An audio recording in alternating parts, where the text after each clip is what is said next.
Şube mi dediniz? Hadi bakalım. Ev sahibisiniz. Siz ev sahibisiniz. Hangi şube? Evet, şu anda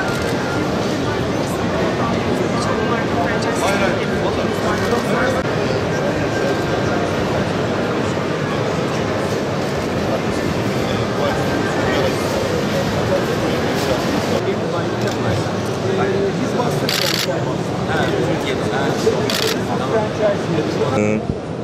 Biz bu işe 2015 yılında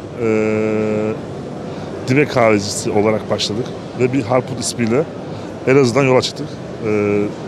Şu an Türkiye'nin tüm illerine yayıldık diyelim. 500'e yakın satış noktamız, 28'e yakın AVM, işte 40'a yakın bayi ile çalışıyoruz. Küçük sermayelerle ne işler yapılabilir aslında fikriyle yola çıktık. Yani küçük bir sermayeyle insanlar iş sahibi olabilirler mi? Bunu başarmaya sağladık.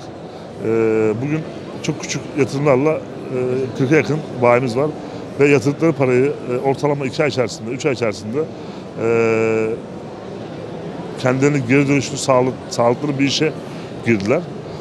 Bu şekilde devam ediyoruz işimize. Yani ortalama 40 bin lira gibi bir rakamda bu işe başlayabildiler. Sağladığımız kolaylıklar hem bu tecrübemizi tamamen onlara aktarıyoruz.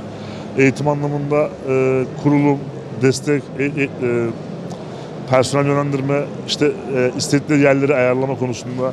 Yani mesela işte siz geldiniz bize, İstanbul'da bir AVM'de ben bunu yapmak istiyorum diyorsunuz.